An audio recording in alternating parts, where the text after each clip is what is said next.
Well, good Monday morning to you, and welcome to our Monday morning live edition of Healthy Living South Mississippi's The Doctor's Nutrition Show. I'm Jim Tabor, your host, along with Dr. Jim and Janine Fox of Doctor's Nutrition, located on Cowan Road in Gulfport, just south of Pass Road. Hope everyone fared well from Nate coming through here. I think we were very fortunate. Very fortunate. Yeah, it could have been a little bit stronger, would have been a little bit worse. I know there was some property Yes. damage out there, but hope everyone fared well. You notice a little bit change here. Yeah.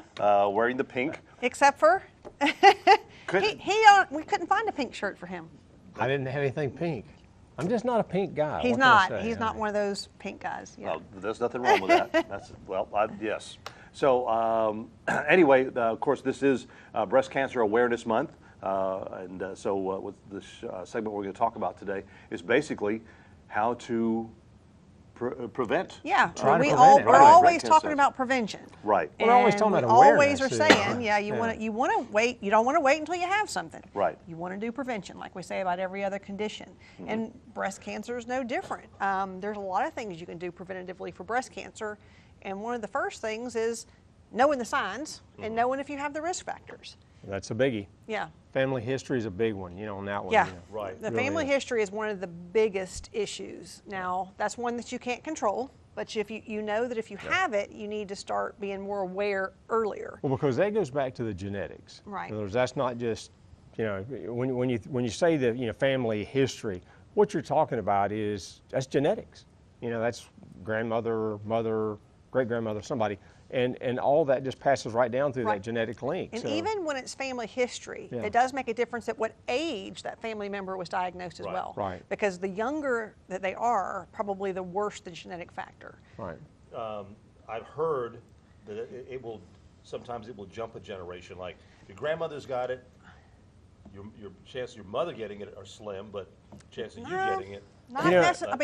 Not necessarily, but genetics is just a very fickle science. Exactly. Okay? When you look at genetics, just because grandmother had it and mom had it doesn't mean that the daughter will get it, but it increases the risk. It increases greatly. the risk. When you look at statistics, right. Statistically, it puts you at a much higher risk. And then it gets into the epigenetics, and now that's kind of what we're talking about when you're talking about prevention is epigenetics. What you eat, where you live, the air you breathe, the water you drink, food you eat, the whole 9 yards, everything. Everything that It's your environment. It's your environment. Your environment is what does it. And of course, being more exposed to more toxins makes you have a higher risk. Right. There's a few other factors that you probably can't control, and that's at what age you started your cycle. If you're under 10, when you start your cycle, you're at higher risk for breast cancer. Right. That's another factor, like I said, unfortunately, Can't control. Right. One that you can kind of control, but if you haven't had kids by the time you're 30. Of course, I guess you could go run out and have a kid just to prevent breast cancer, but that's not a good reason to do it. But if you haven't had kids by the time you're 30, also increases the risk for breast cancer. So those are things that are harder to control. The things that you can control, definitely a big factor is weight. They have linked obesity and increased weight to breast cancer, no question. Something like, what, a 30% or something like Yeah, that? and one of the reasons is because fat cells hold estrogen. Mm-hmm. And of course, the higher the estrogen, especially your estrone, the worse your chances are, or your higher risk for breast cancer. So people that are overweight, it's not just about weight and how you look. It's also about your health. Right. Well, our phone lines are 896-0713 or 800-349-0713. Jamie from Perkinston is on the phone with us. Good morning, Jamie. What's your question for the doctors? Good morning. Morning. Morning. I have fought for over 20 years to get this information out about our Vietnam vets. They were contaminated with ammoniated mercury and thimerosal, which is a mercury compound, which caused a condition called porphyria of the liver. And they cannot eat anything that turns red when you boil it, which we live on the Gulf Coast. They need to follow the diabetes-type diet. And my first husband, who was a Vietnam vet, they did a double-blind patch test of the 7 chemicals used in Vietnam in New Orleans in the 1980s, and he tested positive to both of those chemicals on the double-blind test.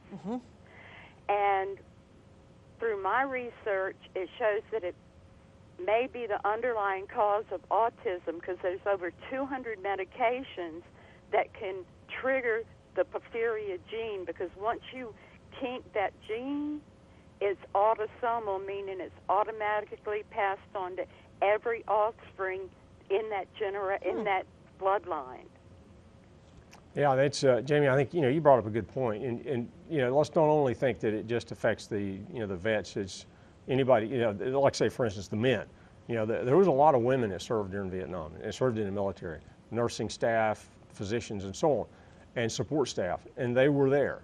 And they got contaminated with those chemicals too, and of course that's right. Any chemical. Offshore oil workers are also contaminated with it. My second husband, because my first husband had both legs amputated above the knee before he died, and I learned to do peritoneal dialysis. He had a spot on his back. The dermatologist from Picayune came in and said, "Oh, I've got a diagnosis. You've got porphyria of the liver." I could have won the lottery 4 times back to back with that one. Yeah. Like I said, there's chemical exposure, no matter where it's from, is really detrimental to your health. Yeah, and there's no question about it. Now, if you have any information on that, like any literature or stuff, you can actually send it to us, and we'll post it on our Facebook. Just put the word out there more. You bet. So if you do have some literature on it, please send it to us. Yeah, because like I say, we'd You love said you're to trying to get the word out, so if you have some go. information put together, we'll put it out on our Facebook page. We're putting a lot of articles out right now on there so people can get more informed. Yeah, if those of you who babies are born with physical abnormalities, like my son that passed away 3 days before Katrina hit, he used to get like little puppy dog pads on the bottom of his feet.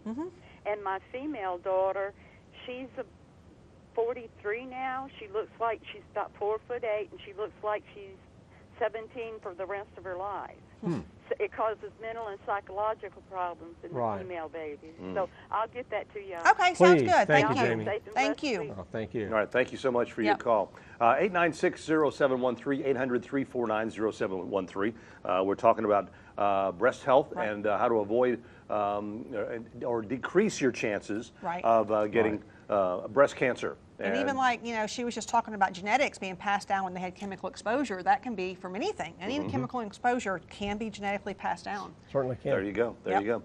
All right. Well, we're going to come back in segment 2 here in just a moment. So get your calls in, and we'll take a break and be right back.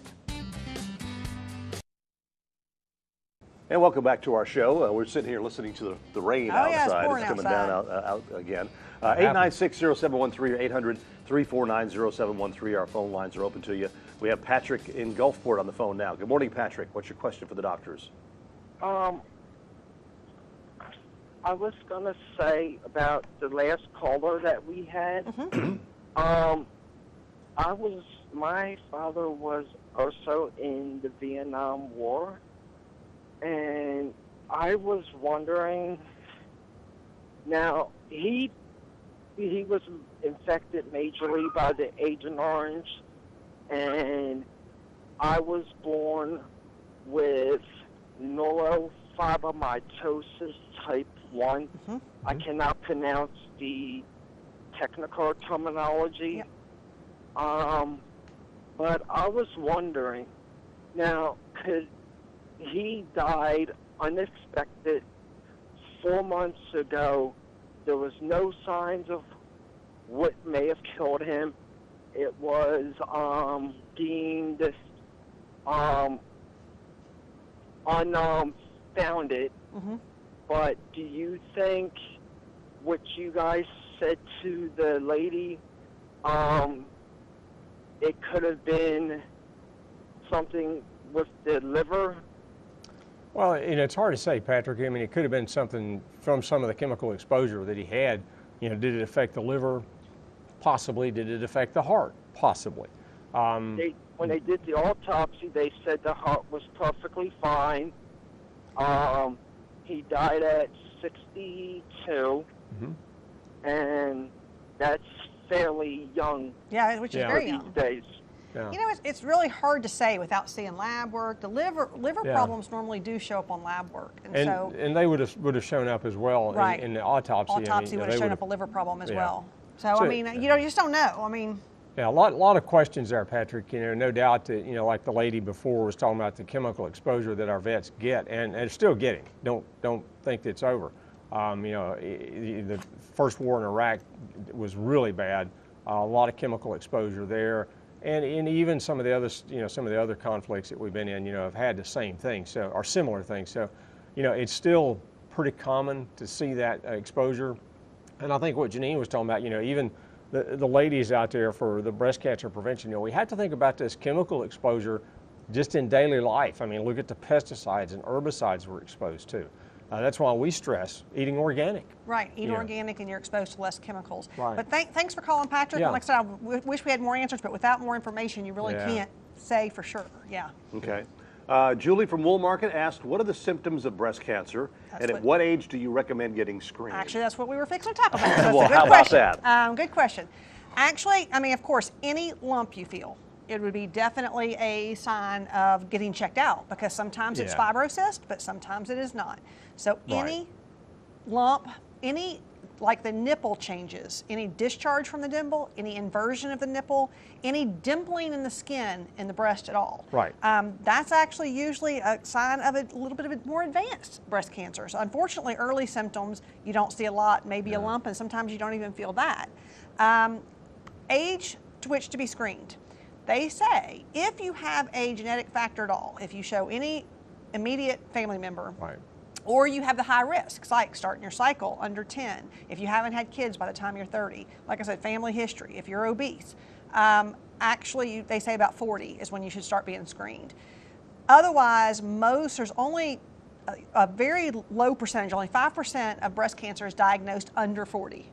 So there are even those 30-something-year-olds. I mean, so if you have a symptom, don't say, well, I'm 35, it can't be. It can. Definitely by the time you're 45 to 50, you should be getting screened. Yes. So, I mean, we say 50 is pretty much, most breast cancer is diagnosed after the age of 50.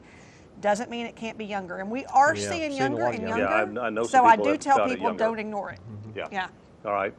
Kenny from D'Iberville asked, how common is breast cancer in men? What are the symptoms? Okay. I believe the very first case of breast cancer was found in a man. I think historically, I think you're right. Historically, yeah. It was a long time ago. Yeah, it was. Back when we were just kids. But it was a long time ago. It really was. But I think it's true. A lot of times the same kind of symptoms. The guy's going to feel a lump. A lump is the main thing in a man. Yeah. It may be tender. It may not be. And that's one of the most things. Now, as far as the how common it is, I don't remember the statistic right offhand, but it is common enough. Yeah, it's common enough to where you don't want to ignore it, but it is not common enough to where men need to be screened regularly like women. Right. So unfortunately, so men pay attention. Men usually don't have as developed a breast as women, so they do feel a lump, and that's where they see it. And just to let y'all know out there, he mentioned it can be tender or not tender. There's always been the saying that if it's tender, it's probably not cancer. Don't go by that. I've seen many women that it was tender and it was breast cancer. Yes. So don't just go by whether it's tender or not tender. I mean, yes, fibrocysts are very tender and a lot of times, but you got to make sure. You got to rule it out. Yeah. All right. Chad from D'Iberville is on the phone with a question regarding your liver. Good morning, Chad. What's your question for the doctors? I just want to know some of the symptoms for like your liver. Okay, symptoms of liver problems.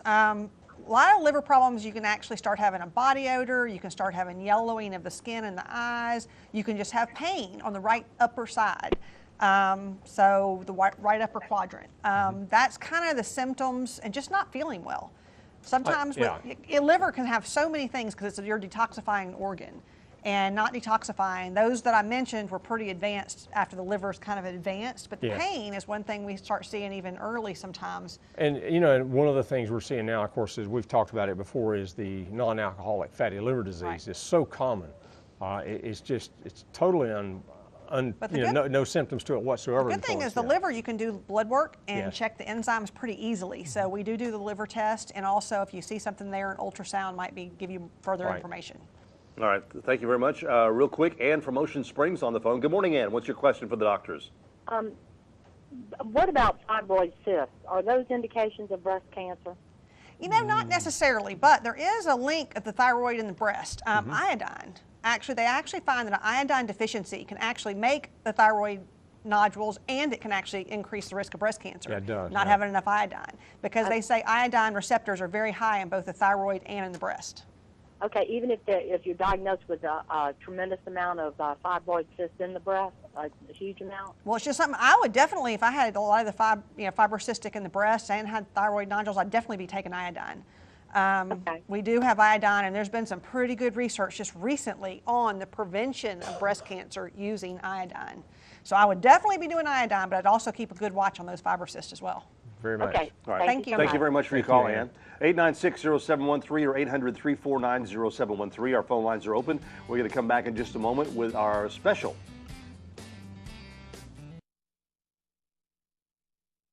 Welcome back to our show. And before we get to this week's special, we have a caller that asks, what food should you stay away from if you have thyroid problems?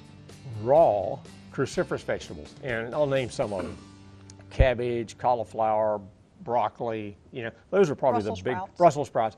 Those are probably the biggies. Now, raw is the issue, and also soy. Soy. Those are just things that, especially the raw stuff. You really But if should it's stay- cooked, it's okay. Yeah. Typically It's cooking better. breaks it down. You still better. don't want huge amounts of it. Right. And speaking of cruciferous vegetables, it's one of the best things you can do for breast cancer prevention. Unfortunately, sometimes kinda things, caught between it, right? exactly, because there are some compounds in cruciferous vegetables, Yeah. something called diindolylmethane and actually something sulforaphane.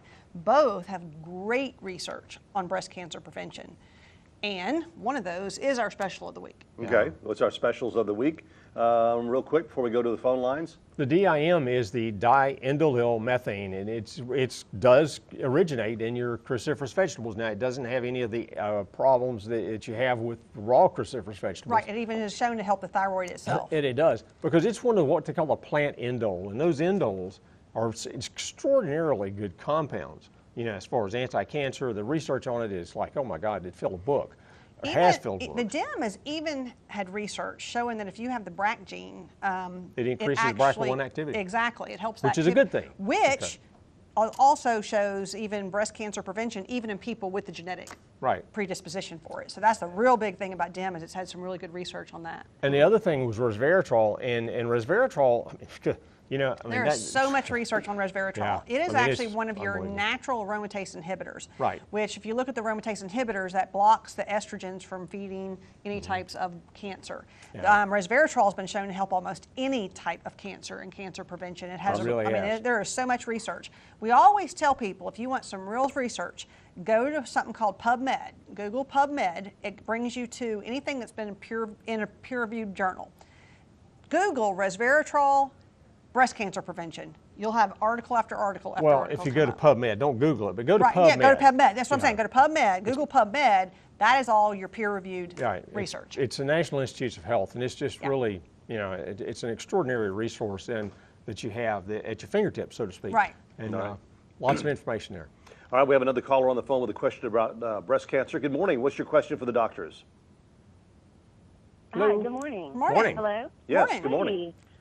Okay, well, I actually have two reasons for calling. Okay. My first is I'm so glad that y'all are doing this show Oh, thank you. for prevention. I was actually diagnosed last year with triple negative breast cancer, and I had no symptoms. A lot of times there's not. I had symptoms once the lump appeared, but prior to that, I wasn't tired. I had no pain. See it all the time. That's right. I was carrying on. Yeah. I just want to stress to ladies out there, go with your gut. If you think you need a mammogram, go and get one. I agree. Because that's what of course, when the lump came up, but even a little bit before that, I kind of had a gut feeling. How old were you? Just Well, I was 46. okay, and so I'm you were on the 47. younger end. Yep. On You the were- younger end of the scale. And there's no doubt, we're seeing it younger and younger, and we're seeing more and more people, more and more of the people that come in actually are diagnosed, and they didn't have any symptoms either. They just went for their routine mammogram. That's right. Yep. And I after genetic testing, I didn't have the BRCA1 or Yep. BRCA2 mutation. I don't have a family history. We're hearing more and more of that one. I don't know how many people have come in that's been diagnosed that said, I have no family history, I have no risk factors. And I do think it's our environment and the I was gonna toxins say, that that's we're in- exposed yeah, to. I think that's- we're I agree. exposed to more and more, and it is increasing risk right there. So, I agree. Okay, so the second part of my question is this. Now that I've finished my chemotherapy Right. and my radiation, and I'm moving on, I'm back to work and all, I'm really trying to eat, like y'all said, organically. yes. Good. Down here in South Mississippi, it is kind of difficult to get some decent organic foods. It's a challenge. Rouse's has stepped up. Yes. It is. They really have. But what can I do as far as supplements? Okay, there's a lot to of help things. out. And I did just see the special that y'all are running, Yeah. and Right. I'll jump on that. But Definitely. Can you give me something else? And also Yes. with mine being triple negative, I'm not too concerned about all of the As much as the you know, estrogenic. the hormone receptor. Actually, something else would be very good for you, especially with, like I said, being triple negative, something called calcium D-glucarate. Calcium D-glucarate gets rid of toxins and carcinogens. And so it's actually been shown to actually help. Now, it does it helps the hormonal end of it too, but it's not just on the hormonal end. No, but it Yeah. gets rid of the xenoestrogens, or estrogens in the environment, or estrogen-like activity in the environment. And calcium D-glucarate forces the liver in what it's called phase 2, the detoxification. And it just kind of pushes those, it conjugates them, puts them together, and gets them the heck out of there. And that's what you want to do. And another one that doesn't affect the hormonal end of it as much either is your curcumins, which is the active ingredient from turmeric. There's a lot of research on it for breast cancer prevention, but it works more on your inflammatory response. And any cancer is inflammatory. Yeah. Yes, I agree. Yes. And I've actually started doing turmeric milk, Good. making the turmeric paste. I would make sure, though, I would do that, but I'd also make sure I got a high enough amount of the curcumins, which a lot of times just doing the turmeric paste, you don't know how much of the actual curcumins Well, you're and getting. even, I don't care if it's 100%. You know, the thing of it is, you know, most curcumins, if you make curries or you use curcumin, you know, or turmeric in your cooking and so on, or use the paste, about 5% absorption. Right, That's it's very it. low absorbability from the gut. That's one of the unfortunately. problems with it, So yeah. there's ways they're actually doing curcumins. We have one called curcumavale. That is, they're doing it in a way to make it more absorbable, and it's in a liposomal form. So because curcumins from turmeric are very hard to absorb from the stomach, they have more coming out that has the higher absorption. Almost all of those chemicals. And I do take it myself because I have a lot of the risk for breast cancer. Yeah. So I do take all these. I take the DIM, the resveratrol, the calcium D-glucarate, turmeric. I don't want to wait until there is a problem. So I've done. Well, make me a list. Okay, come in because I take them all myself already. Yeah. Okay, that's great. And then the final thing that I want y'all to touch on, please, because I've had to do a lot of my own research and reading and such. Could y'all please talk about soy? Yes. We mentioned it just a minute ago, being one of the foods you don't want with thyroid, but it's also one of the foods you don't want for breast cancer. You know, actually, there's a real controversy about There that. is. You know, there's places you'll read and they'll say, "Oh, eat soy," but I promise you this: you know, don't just eat any soy. Now, you mentioned organic, and finding organic soy is about like finding that proverbial needle in a haystack. I mean, it's They're tough. even finding that your organic soy is contaminated, Right. but soy is an estrogenic compound. It has a strong and phytoestrogenic, we've yeah. always, especially when we hear of the babies being fed soy milk, I'm like, oh my God, our soy formula. We're not big fans of soy. No. I mean, honestly, we don't do soy ourselves, and it's something that I don't think is a really good food out there because it is so contaminated. And a lot of the problems, I think, are from the contaminants, as well as be. there are some beneficial effects of soy in the research. Some of but- the isoflavones. Right, some of the isoflavones, Very but specific. Yeah. it's hard to get the good stuff. Yeah. Thank you so much for your phone call. We appreciate that. Matter of fact, we're going to kind of continue next week. Right. More talking about women's issues, more about breast cancer health and Right. everything, as this is Breast Cancer Awareness Month. We appreciate you calling, and tune back in next Monday morning at 9 o'clock. Have yourself a safe day.